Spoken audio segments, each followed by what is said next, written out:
Alléluia, Hosanna, gloire à Jésus-Christ, notre Seigneur, notre Sauveur. Sois béni mon frère, sois béni ma soeur. Nous sommes là ce soir pour, bien entendu, nous laisser guider par la parole du Seigneur, nous laisser conduire par la parole de Jésus-Christ. Et le Seigneur a une parole pour toi ce soir. Et je prie que le Seigneur te donne de lui prêter quelques minutes ce soir afin qu'il te parle. Nous allons, avant de commencer, prier le Seigneur. Tu vas prier, demander à Dieu de garder ton cœur à l'écoute de sa parole et tu vas prier le Seigneur véritablement que cette parole apporte un changement, un plus dans ta vie. Éternel notre Dieu, je veux te prier, te rendre toute la gloire. Béni sois-tu, Seigneur, toi qui permets ce moment. Je voudrais te confier, Seigneur, oh Dieu, ce temps-là. Que ton esprit nous conduise en toutes choses, Seigneur Dieu. Que ton esprit, Seigneur, vienne et nous communiquer ta pensée. Que ton esprit vienne nous révéler, Seigneur Dieu, ô Père, des choses pour notre vie, pour notre marche avec toi. Merci infiniment, Seigneur. Que l'honneur et la gloire te reviennent au nom de Jésus-Christ. Amen. Ce soir, le Seigneur me met à cœur, bien-aimé, de parler du mariage. De parler du mariage. Et je pense que cet enseignement-là, cette exhortation va faire du bien à plus d'un. Cet enseignement-là viendra pour aider une personne dans sa vie de couple, aider une personne à vivre pleinement ce que le Seigneur désire pour elle dans son foyer. Parce que le désir de Dieu, ce n'est pas de nous voir bien-aimés, nous séparer, de nous voir vivre l'enfer, des difficultés dans notre vie de couple, parce que des femmes, des hommes en souffrent, des gens qui ont bien aimé débourser des centimes, des millions pour la cérémonie du mariage, espérant après le mariage être dans la joie, espérant voir ce bonheur qu'on a vécu dans la célébration du mariage, dans la cérémonie du mariage, se poursuivre tout le long de leur vie. Mais malheureusement, aujourd'hui, le diable a pris l'ascendance. Le diable, aujourd'hui, domine dans certains foyers des enfants de Dieu et ce n'est pas normal. Ce n'est pas normal parce que celui qui doit dominer dans notre maison, celui qui doit dominer dans notre famille, c'est Jésus-Christ de Nazareth. Notre Dieu est un Dieu de paix, notre Dieu est un Dieu fidèle, notre Dieu est un Dieu de stabilité, notre Dieu est un Dieu d'amour, et son désir c'est que nous soyons heureux après la cérémonie du mariage. Et ce soir, le Seigneur bien-aimé veut nous aider et veut nous donner des clés pour le succès de notre mariage. Le succès de notre mariage pour bien-aimé réussir sa vie de couple, pour réussir sa vie de mariage, il y a des clés qui émanent de la parole de Dieu. Et ce soir, le Seigneur veut nous les communiquer afin, bien-aimé, que nous soyons heureux dans notre maison, que nous soyons heureux devant nos enfants bien-aimés. Et nous allons déjà commencer par définir le mariage. C'est quoi le mariage? Le mariage, c'est l'union, c'est l'alliance d'un homme et d'une femme pour former une famille. Alléluia. L'alliance d'une femme et d'un homme. Il faut donner cette précision-là parce qu'aujourd'hui, nous voyons d'autres unions qui se forment et qui ne sont pas de Dieu. Et ce soir, je voudrais fermement te dire, toi qui m'écoutes, si tu as emprunté ce chemin, je prie Dieu véritablement qu'il touche ton cœur et que tu en sortes et que tu sois délivré. Parce qu'emprunter ce chemin, c'est aller tout droit vers l'enfer, c'est aller tout droit vers sa perte, parce que Dieu n'a jamais dit ça. Ce n'est pas biblique qu'un homme épouse un homme, qu'une femme épouse une femme, ou qu'un homme s'accouple avec un animal. Dieu n'a jamais dit ça. Je veux t'encourager ce soir, frère, je veux t'encourager ce soir, sœur, à sortir de cette voie. Alléluia. Gloire à Jésus. Et le mariage, bien-aimé, comme je l'ai dit, c'est un homme et une femme. Il faudrait que chacun connaisse sa place dans le mariage et que chacun connaisse son rôle dans le mariage. Mais ce soir, dans la première partie de cet enseignement, nous allons parler de la place de l'homme et dans le mariage. Nous allons parler de la place et le rôle de l'homme dans le mariage. Voilà, c'est bien ça, la place et le rôle de l'homme dans le mariage. C'est qu'il faut d'abord savoir, l'homme et la femme, aux yeux de l'Éternel, dans le viseur de Dieu, depuis la création, l'Éternel a donné l'égalité à l'homme et la femme. Pour Dieu, nous occupons la même place. Voilà, l'homme et la femme sont pareils devant l'Éternel. Il n'y a pas un être supérieur à l'autre devant Dieu. Oui, nous sommes pareils aux yeux de notre Créateur. Alléluia. Et plusieurs passages en témoignent. Nous allons par exemple lire 1 Corinthiens, le chapitre 11, au verset 11 jusqu'à 12. La Bible dit, toutefois, dans le Seigneur, la femme n'est point sans l'homme, ni l'homme sans la femme. Car de même que la femme a été tirée de l'homme, de même l'homme existe par la femme, et tout vient de Dieu. Alléluia. Mais aujourd'hui, comme je l'ai dit, nous parlons du mariage. Et quand nous entrons dans le mariage, c'est une autre chose. Il faut pouvoir donner cette précision-là et que certains comprennent. Parce qu'aujourd'hui, beaucoup de foyers sont divisés, beaucoup de foyers souffrent parce que la femme se dit en elle-même que l'homme et moi, nous sommes pareils et que personne ne doit dominer, personne ne doit avoir l'autorité. Non, dans le mariage, c'est différent. Dans le mariage, le Seigneur, la parole de Dieu précise qu'une personne doit être aux commandes, qu'une personne doit être le chef, qu'une personne doit occuper, bien aimé, les devants, c'est l'homme. Alléluia. Voilà, Dieu a dit et la Bible déclare selon ce passage que nous allons lire dans le livre de Éphésiens, je le crois bien, dans le livre d'Éphésiens 5, 23. Éphésiens 5, 23, la Bible nous dit ceci. La Bible dit, car le mari est le chef de la femme. Alléluia, comme Christ est le chef de l'Église. Et plusieurs textes dans la Bible en témoignent. Et déjà même dans l'Ancien Testament, le Seigneur, par des signes, avait déjà, par l'Esprit, donné à l'homme de concevoir, de voir véritablement la position de l'homme. Déjà en Genèse, on voit que c'est l'homme qui, bien aimé, donne le nom de la femme. Alléluia. Et par exemple encore, après, lors du péché dans le jardin d'Éden, c'est l'homme qui est interpellé en premier. Bon, voilà, plusieurs signes déjà donnaient déjà la position de l'homme dans le foyer. Mais la précision est mieux donnée ici en Éphésiens 5, verset 23. Donc, dans le foyer, il n'est pas question que la femme veuille avoir la même place ou veuille, comme on appelle, gérer le foyer au même titre que l'homme. Le Seigneur, si nous sommes obéissants à la parole de Dieu, nous devons suivre la parole de Dieu. L'homme est le chef de la famille. Éphésiens 5, verset 23 le dit et le précise. Alléluia. Gloire à Jésus. Et si cette précision n'est pas faite, si cette parole n'est pas donnée, ça constitue beaucoup de problèmes dans les couples. Et généralement, quand vous voyez des personnes qui sont en histoire, quand vous voyez des couples qui sont divisés, en majeure partie, c'est pour ce genre de cas. Et nous voulons vraiment essayer de les résoudre par la parole du Seigneur ce soir. Alléluia. Gloire à Jésus.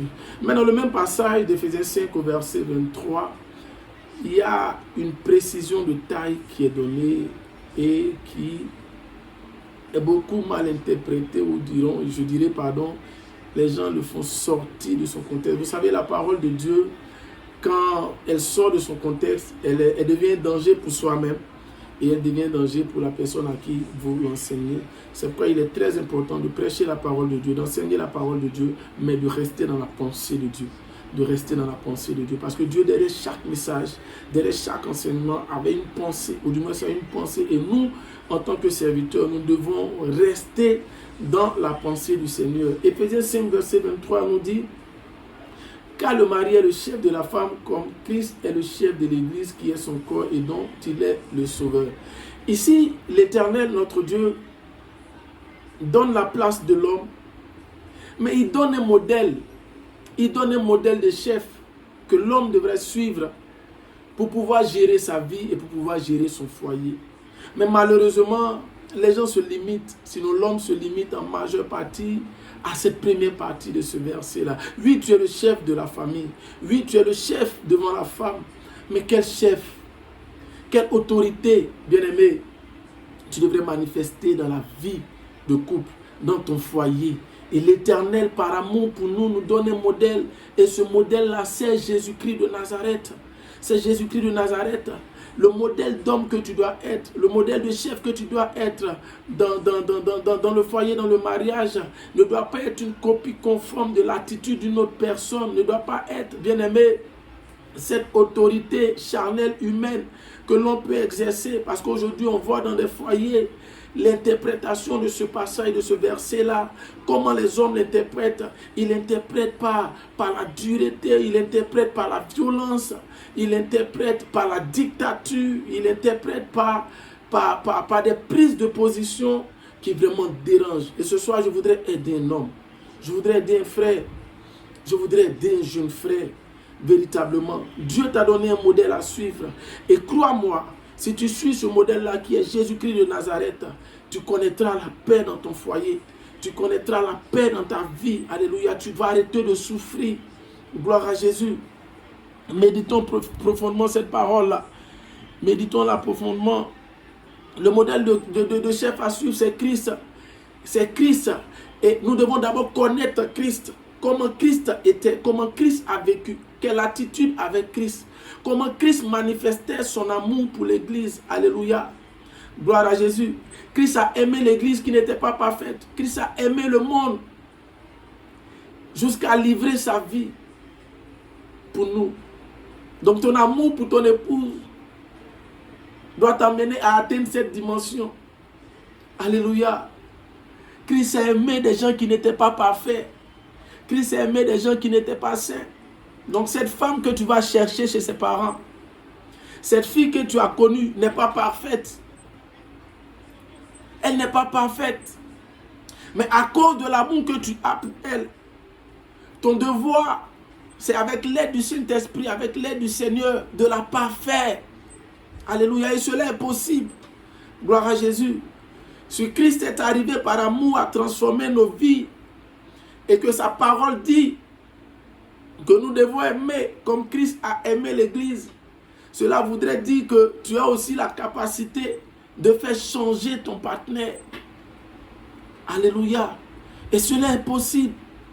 Donc cherchons à connaître véritablement Jésus.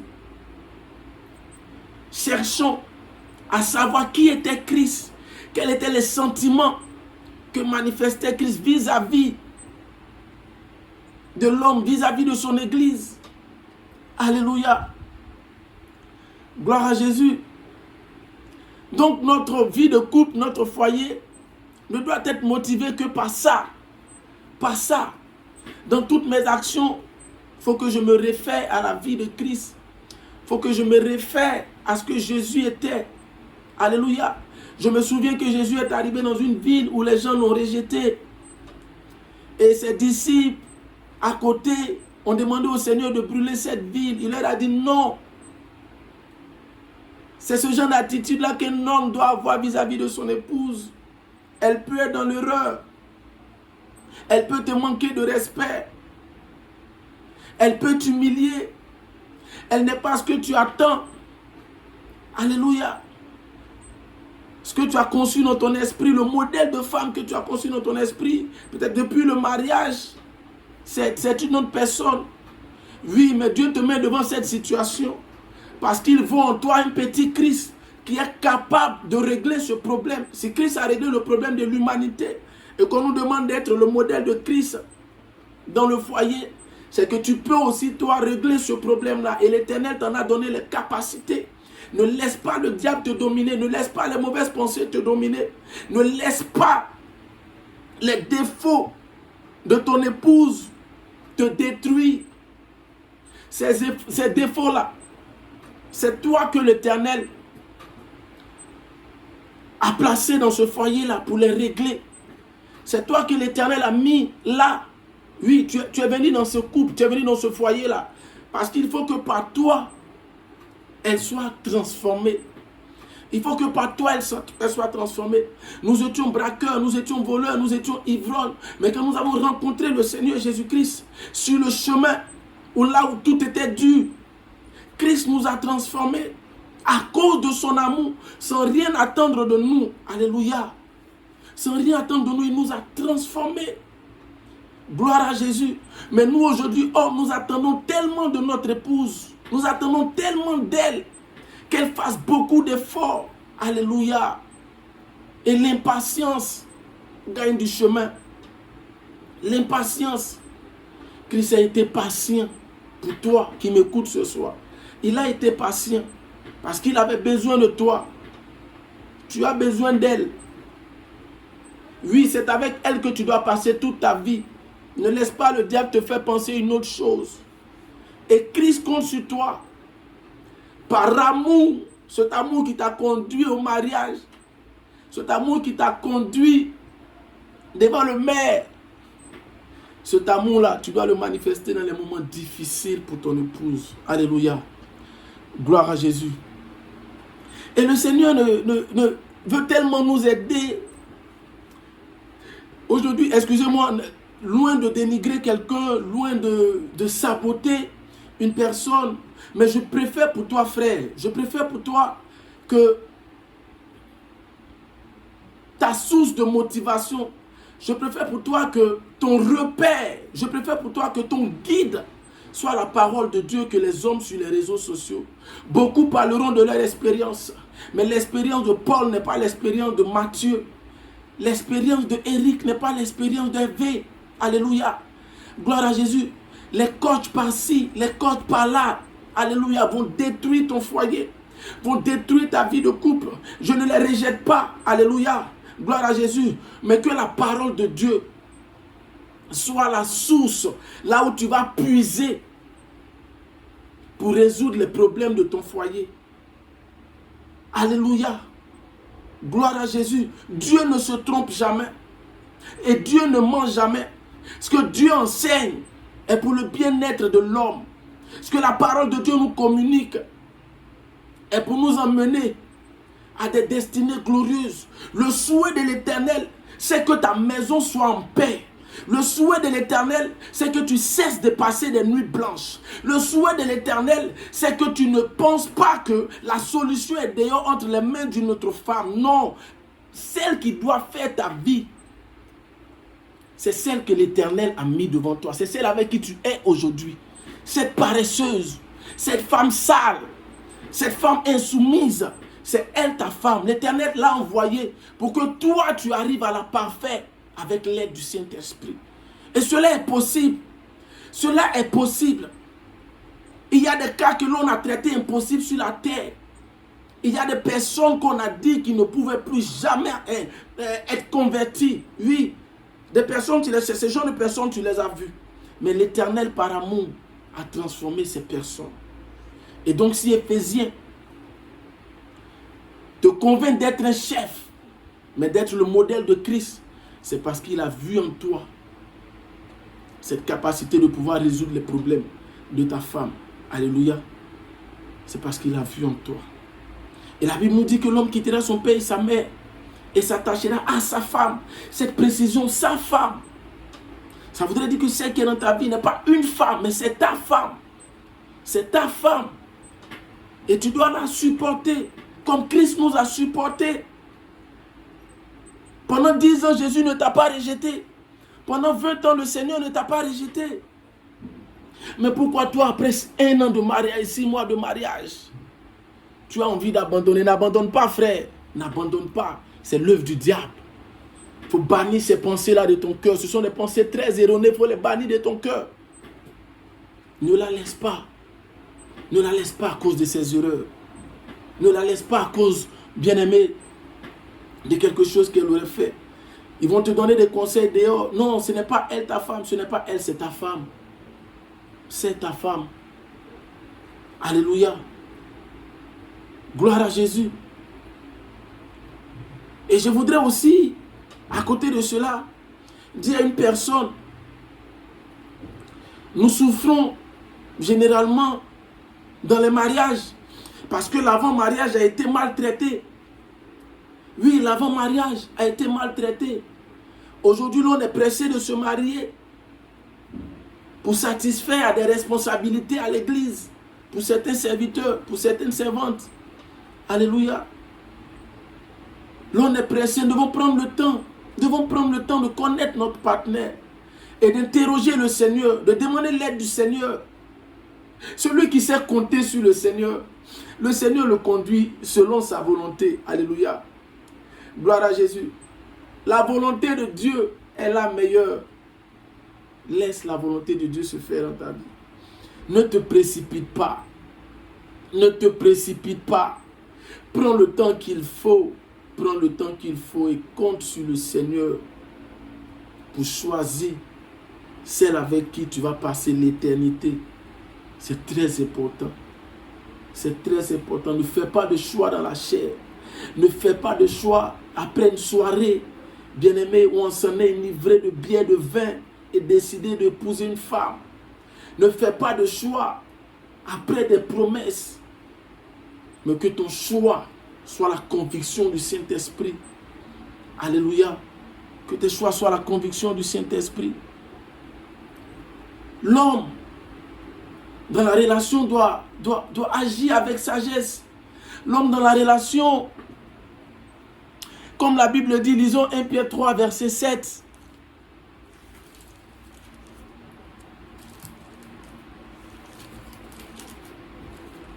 « 1 Pierre 3, le verset 7, qu'est-ce que la Bible nous dit?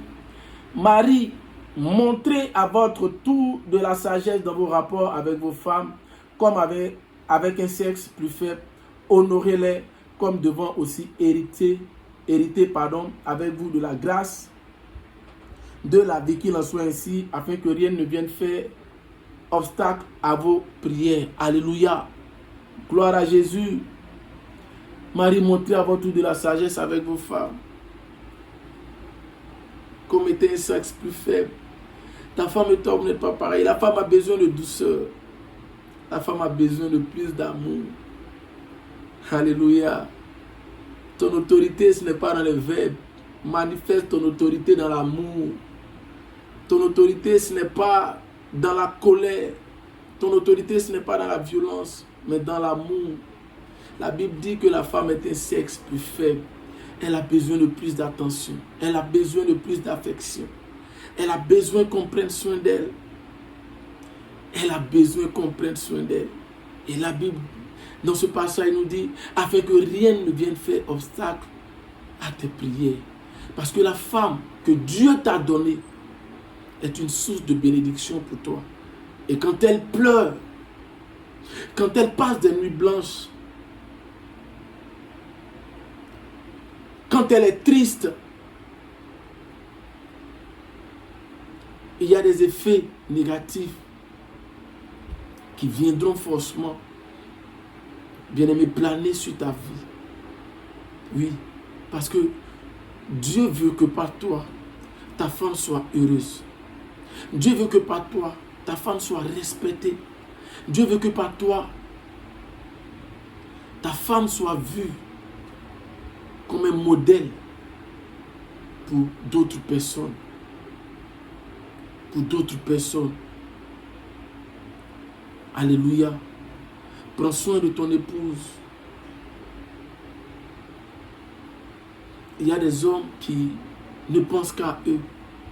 Vous verrez certaines personnes dans le foyer, certains hommes qui entrent dans un supermarché, dans des boutiques.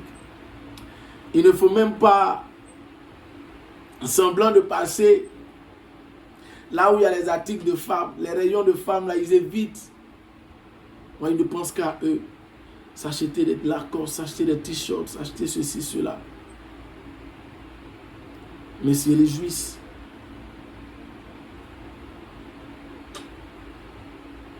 de ce que les femmes sont. Se réjouissent de l'état dans lequel les femmes sont. Écoute mon frère. Si Dieu t'a permis aujourd'hui de vivre avec cette femme-là, c'est parce que l'Éternel voulait que cette femme-là ait ce que ses parents n'ont pas pu lui donner. C'est parce que Dieu voulait que cette femme-là soit heureuse à tes côtés. Gloire à Jésus. Que cette femme-là soit heureuse à tes côtés.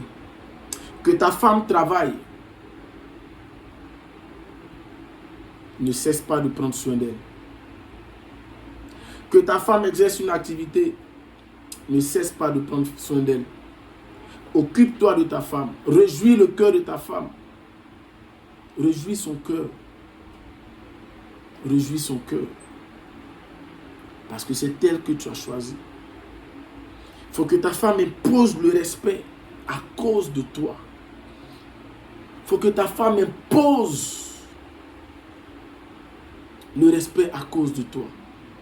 La Bible dit honorez vos femmes. Honorer vos femmes, c'est donner de la valeur à sa femme. C'est donner de la valeur à sa femme. N'injure pas ta femme, ne la rabaisse pas. N'humilie pas ta femme. Ne va pas coucher avec n'importe qui pour rabaisser ta femme. Ne permets pas à tout le quartier de n'avoir aucun respect pour ta femme. Ne fais pas ces choses. Si tu les faisais avant, repens-toi. Repens-toi et demande au Seigneur de t'aider. Demande au Seigneur de te conduire sur la vérité. Parce que ta femme a besoin d'être heureuse. J'insiste, ta femme a besoin d'être heureuse. Et cette joie, cette paix, cette tranquillité de l'âme ne viendra que par toi. Si tu sais honorer ta femme. Alléluia. Que Dieu nous bénisse. C'était cet enseignement que je vais partager avec vous ce soir. Et nous verrons la deuxième partie certainement dans les jours à venir. Amen. Comme quelqu'un pouvait le dire, quand tu parles à la tête, c'est ça? Il faut aussi parler aux genoux, si je ne me trompe pas. Ce jeune pouvait vous dire que nous allons continuer cet enseignement. Comme je l'ai dit, c'est la première partie. Et nous allons voir la deuxième partie. Et je veux que tu, de là où tu es, que tu fermes les yeux. Ferme les yeux, frère. On va prier.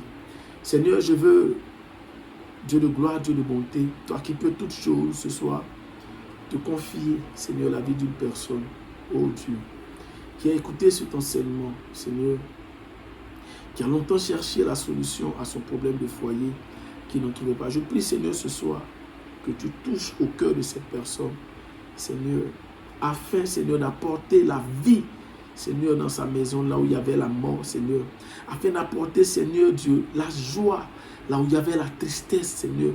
Éternel Dieu de grâce, je te prie de relever un homme qui était abattu. Je te prie, Seigneur, de ramener, Seigneur, le cœur d'une personne à toi, Éternel mon Dieu, qui était sur le point de divorcer, oh Dieu. Que tu donnes la bonne compréhension de cet enseignement, Seigneur, à un frère, oh Dieu de gloire. Je compte sur toi, Seigneur. Oh Dieu, agis puissamment dans la vie de cette personne. Éternel, mon Dieu, mon roi, il y a un frère qui pense, Seigneur, fortement que le manque de moyens, Seigneur, est le problème de son foyer. Il se dit en lui-même, comme je ne travaille pas, ce qui emmène ma femme à me désobéir, Seigneur. Oh Dieu, enlève ce raisonnement de son esprit, Seigneur, et donne-lui de compter sur toi, donne-lui de s'attacher à toi, car tu as dit, celui qui place sa confiance en l'Éternel ne sera jamais confus, Seigneur. Enlève la confusion, Seigneur, dans le cœur de ce frère. Oh Dieu, ramène-le, Seigneur, à toi. Ramène-le à ta parole, Jésus-Christ de Nazareth. Oh Dieu, qu'il soit, Éternel mon Dieu, fixé, Jésus-Christ, sur toi. Qu'il compte sur toi, Jésus-Christ. Oh Dieu, pour régler ce problème de foyer, pour régler ce problème de mariage. À toi soit toute la gloire, Jésus-Christ. C'est au nom de notre Seigneur Jésus que j'ai prié.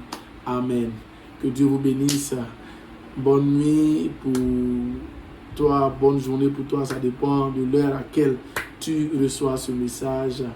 Que Dieu nous bénisse. Et on se prend plus prochainement pour 30 minutes d'enseignement.